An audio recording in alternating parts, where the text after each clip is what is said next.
Supreme court bar जनाब लतीफ अफरीदी साहब, काबिल एहतराम vice chairman Pakistan bar council Khurshid Khan साहब, हामिद खान साहब, सैयद अमीर शाह साहब, बाकी जितने भी पाकिस्तान से, कराची, सिंध, के पंजाब से जितने भी हमारे साथी बुला आए हैं, अस्सलाम वालेकुम। GHQ जजीज नामंजूर, GHQ जजीज नामंजूर, GHQ जजीज नामंजूर, GHQ जजीज नामंजूर, GHQ जजीज नामंजूर। बात उसको समझाई जाती है जिसको आदमी समझता है कि ये शायद अकल में और समझने में इसकी अकल काम नहीं करती, आदमी उसको समझता है।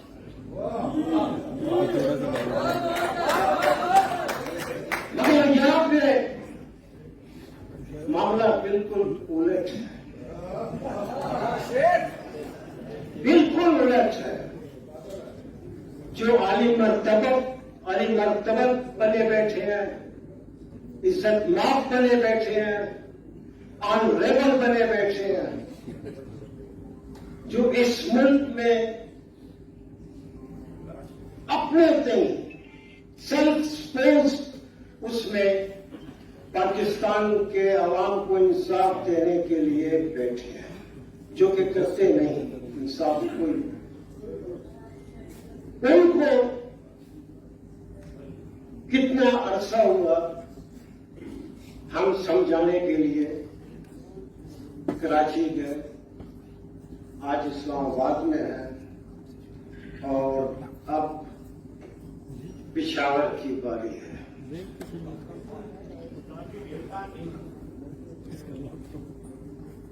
आज मैं फिर समझाता हूं, ये समझते हुए कि उनको समझ नहीं आती, फिर भी समझाता हूं कि आज हम आपके दरवाजे तक पहुंच गए हैं।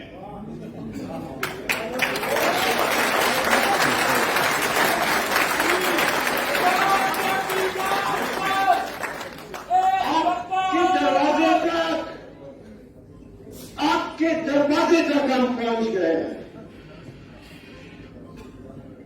आपके कोर्ट रूम और दरवाजे में सिर्फ चंद कदम का फासला है। वो हम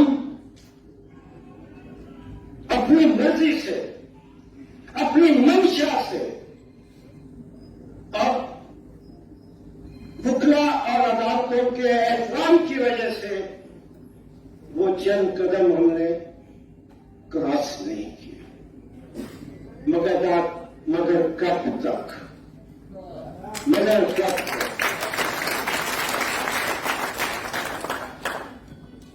आप गलत कर रहे हैं। आप इज्जत माफ बने बैठे हैं, इज्जत माफ तक ही रहे, हमारे माँ बाप नहीं बने आप।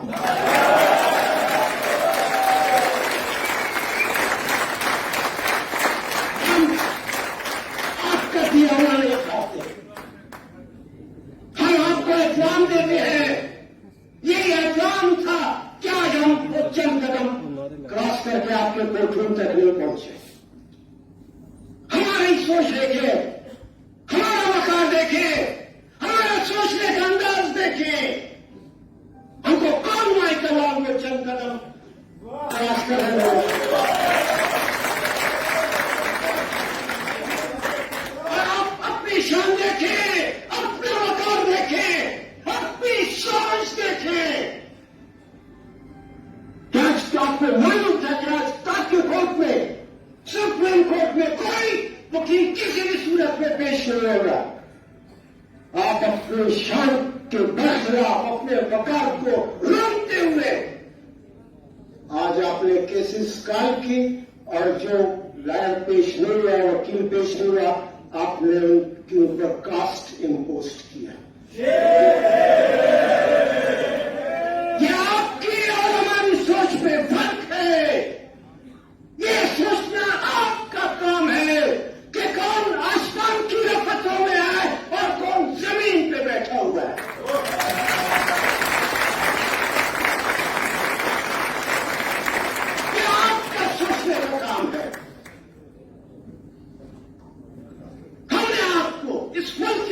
बने आपको, इस मुल्क के आएंगे आपको, इस मुल्क की मुखिया की जगह बनाएंगे आपको, आज इस जगह पे बिठाया हुआ है। और आपकी सोच ये है कि रेवत को आपके कोर्ट में पेश नहीं हुआ तो आपने कास्ट इम्पोज की। आप मुझे सिर्फ ये बताएं,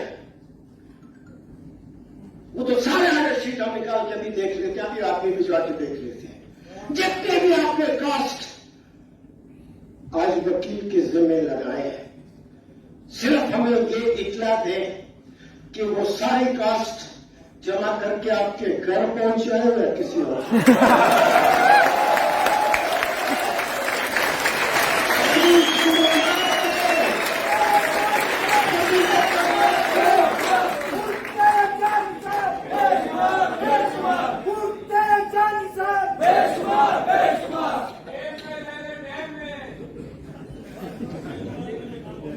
हम क्या बात कर रहे हैं और इश्यू क्या है, मामला क्या है, ये सारे काला कोट और काली टाई में सारे मुल्क से आज इस सुप्रीम कोर्ट में जमा थे।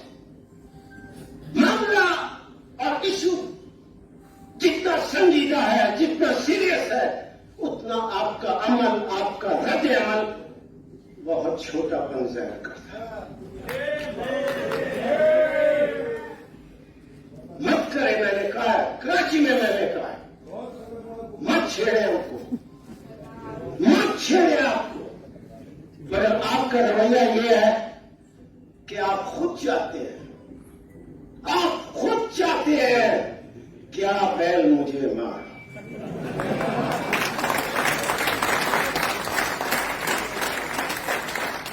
अब जब आप बैल मुझे मार वाले में जब बैल मैदान में निकलता है, उससे ज्यादा खौफनाक सूरत फिर नहीं पैदा होती। मत कर, मैं हमेशा कहता रहा हूं और बड़े यकीन से कहता रहा हूं कि हमको पिशावर जाने मत।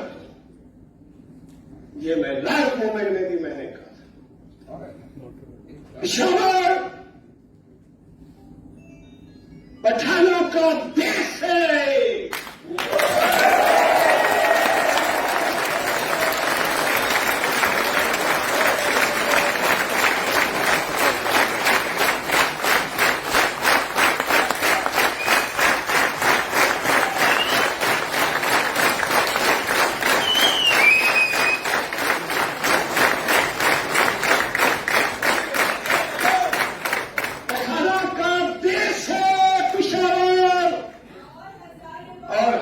शान है। पिशावर पहुंचने का मतलब, पिशावर जाने का मतलब,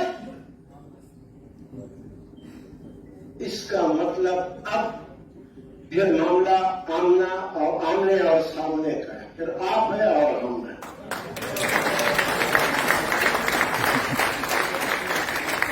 फिर हम देखते हैं कि आप अपनी मर्जी कैसे करें।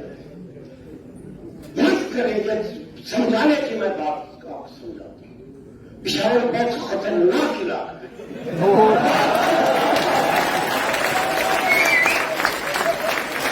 पिशावर बहुत खतरनाक इलाका है।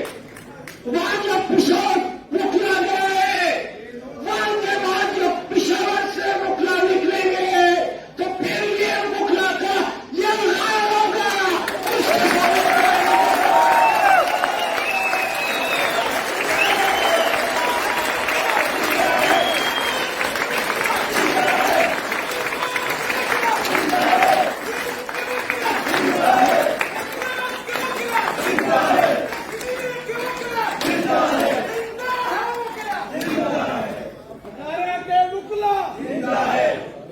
पठानों के और उसके साथ मुखला के ये हाथ से पना मांगो, पना मत करो, जागीर मत बनाओ किसी चीज को। ये सुप्रीम कोर्ट को तुम लोगों ने अपनी जागीर बनाई हुई है, अपने सिंह का चीफ जस्टिस जो सिंध आपके सुप्रीम कोर्ट की जो है बेंच आता है, आप उनके साथ बैठ के जो है कॉफी पीते हैं टी ब्रेक में और सारी दवा मात खाते हैं। और जब एलिवेशन की बात होती है तो चीफ जस्टिस को आप जो है एडॉप्ट जज के तौर पे आप बेइज्जती कर रहे हैं। इसका मतलब आपने इतने भी इखलाकी तौर पर ये भी आपने नहीं सीखा इंसानी रवैये में कि अपने दोस्त की बेइज्जती नहीं की जाती। आप बेइज्जती कर रहे हैं उसकी। और दूसरी बात की है, हमने कराची में बहुत बड़ा रिप्रेजेंटेटिव कन्वेंशन किया सारे पाकिस्तान के मुखला वालियों में से। हमने कहा कि मत करो, गलत कर रहे हो। उसके बावजूद फिर जुडिशल कमीशन का इजलास आपने बुलाया और आयशा मलिक को जो एलिवेट कर रहे हैं, इसका मतलब आप लोगों को चैलेंज कर रहे हैं, चैलेंज कर रहे हैं। हमको बहुत साल पहले किसी और ने भी चैलेंज किया।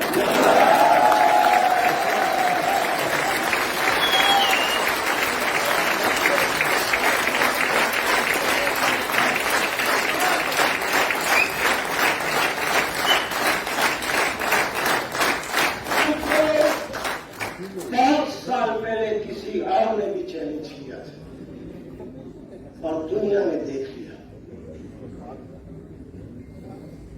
ये मुल्क इस तरह नहीं चल सकता जिस तरह चलाया जा रहा है। इस पे हाकिम के ऊपर हाकिम बैठे हुए अब बोलने की इजाजत नहीं देते।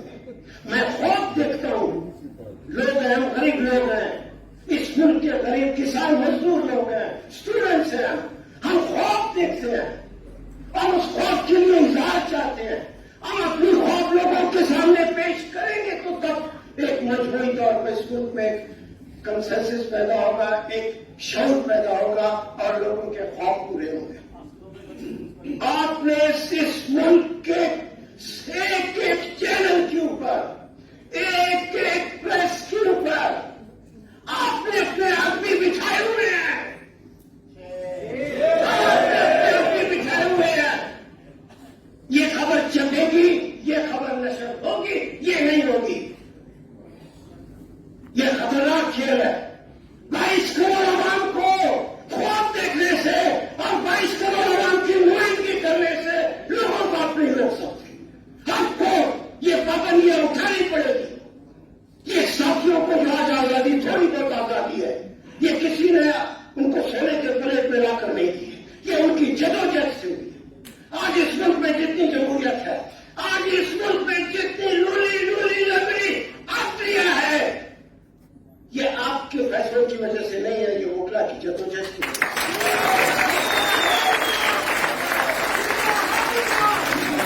हमने अपनी जानें गंवाई हैं, हमने अपनी जानें गंवाई हैं। जो मुखला तहरीक में थे, क्या क्या कुछ नहीं हुआ। 12 अक्टूबर को क्या कुछ नहीं हुआ, शाहीवाल में क्या कुछ नहीं हुआ, इस्लामाबाद में क्या कुछ नहीं हुआ, कराची में क्या कुछ नहीं हुआ, कोयटा में क्या कुछ नहीं हुआ। हम उसके पैदाइश में बाद में 8 अगस्त को कोयटा में क्या हुआ। ये सारी कुर्बानियां हमने इसलिए नहीं दी है कि आप बैठकर जो चाहे करते रहे। आप वो कुछ नहीं कर सकते जो आइन आपको इजाजत नहीं देता। आप वो कुछ नहीं कर सकते जिसकी आप दो चीजें लाजमी है।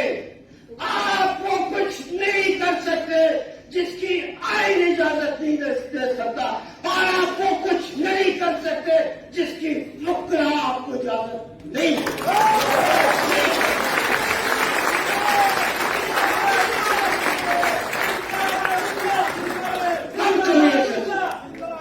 बंद करिए सिलसिला। सुप्रीम कोर्ट को बहुत ऑनरेबल रहने दो। लोगों के इंसाफ के लिए लोग हैं। इस मुल्क में जो प्रेस के ऊपर जो पाबंदी है, चैनल्स के ऊपर जो पाबंदी है, वहां आपकी नजर नहीं जाती। आपकी नजर सिर्फ मजहर नवाज शरीफ पे जाती है और आयशा मलिक पे जाती है। जो इस मुल्क में वहां आपकी नहीं जाती। लाटों पे भी है। इस मुल्क में आप भी जैसे सुप्रीम कोर्ट में मैं अफसोस होता है मुझे कि तारीख में ये सुप्रीम कोर्ट का आर्डर भी मौजूद है कि उसने स्टूडेंट्स यूनियन को जो है गाइड किया, जो और डिक्टेटर चाहते थे, जो मार्शल वाले चाहते थे। इसका मतलब आपकी सोच में और डिक्टेटर और फौजियों की सोच में क्या फर्क है? कोई फर्क नहीं। स्टूडेंट्स यूनियन इस मुल्क में नर्सरी है लीडरशिप पैदा करने की। मैं कहता हूं को यह सिलसिला आपने मजदूरों की यूनियन पे पाबंदी लगाई, स्टूडेंट्स की यूनियन पे पाबंदी। इतना बड़ा जरूरी मुल्क है, कोई किसानों का जता नहीं, कोई किसानों की ऑर्गेनाइजेशन नहीं। ये मुल्क चलेगा कैसे? सिर्फ इन वालों के हुक्म पे चलेगा? इनमें भी अगर कोई अक्ल हो, हम समझे कि वाकई इतने जहीन तरीन है तो बेशक चला ले। कितनी दफा मार्शल लगाया, चला क्या मुल्क? चला नहीं चला तो मत करें। मुझे अफसोस होता है, दिल जलता है, दिल जलता है। इस मुल्क के गरीब लोगों के लिए हमारा दिल जलता है। मैं जो यहां सीख रहा हूं तो इसका मतलब एक गुबार है, मेरा दिल जलता है।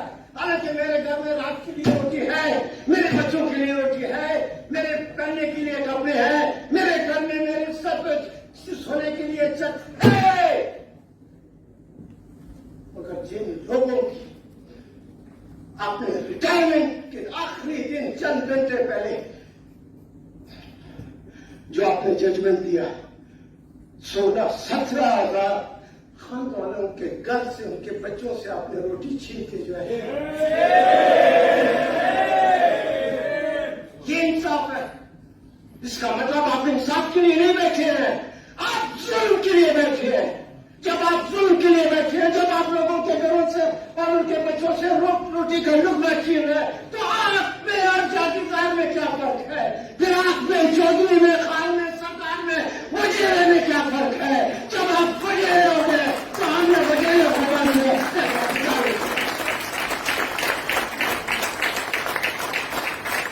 कई महीने पहले उस केस में जो आप सुने थे, या तो आदमी को एक हफ्ता एक वीक पहले की जो कही हुई बात याद नहीं रहती। और मुशीर आलम इतना बड़ा सही तरीन जीनियस आदमी था कि कई महीनों के पहले के आर्गूमेंट्स की बुनियाद पे कई महीने में यही आपका इंसाफ है।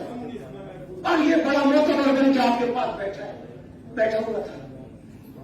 मत करो इस तरह के लोगों को, मत ले।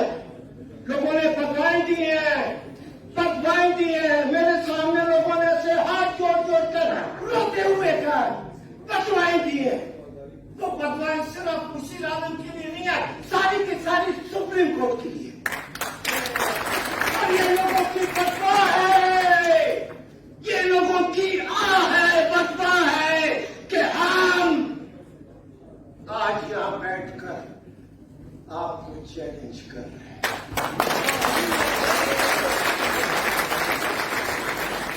खुदा की कसम, मैं पॉलिटिकल एक्टिविस्ट तो हूं, जितनी सती हूं, और बड़ा फख्र है मुझे अपने पॉलिटिकल एक्टिविस्ट होने में। खुदा की कसम, अगर मैं किसी पॉलिटिकल पार्टी का सदर होता, अगर मैं इस मुल्क में किसी सियासी जमात का सदर होता, एक एक अपनी पार्टी के एक वर्कर को जमा करके मुशीर आलम के घर के सामने मैं देखता हूं वो मत का बचाव कैसे रहा।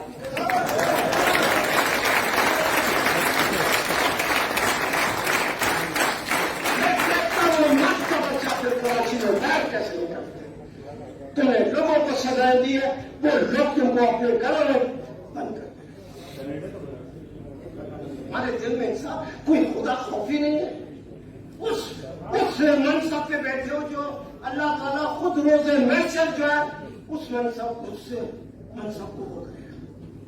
मोतबर की तरह बैठे हो, ऐसे बैठे हो,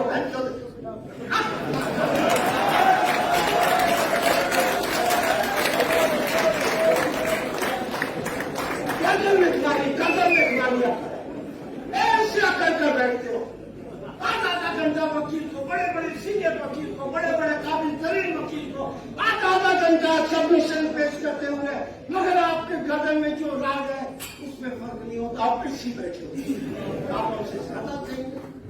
आपकी जमानत तो मैंने देखी, कितने महीनों से पेंडिंग है केस में। ये आपके इखलाकियात का एक म्यार है, ये आपकी जहानत का एक म्यार है। क्या आप गलत फैसला करते हैं? मत चले दो।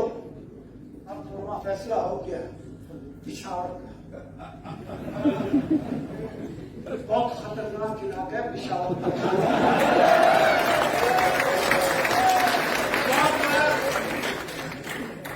वहां पर हम जितने जाएंगे और जितने वहां से अपने फैसलों की सूरत में वापस आएंगे, हम सिर्फ फिर वकील नहीं रहेंगे, हम सब के सब पठानों की सूरत में पठानों की तरह हो जाएंगे।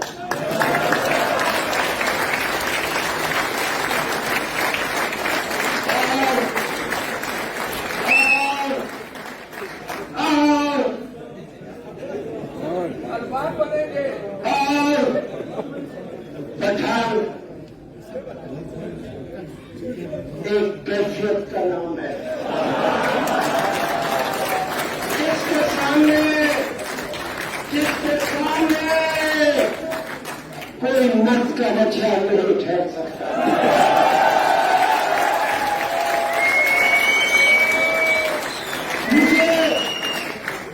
मुझे और मेरे वकील साथियों को, जो यकीनन सारे के सारे पाकिस्तान के दूर दराज इलाकों से पिशावर आएंगे, हमको सिर्फ वकील ही रहने देना, पठान बनने देना।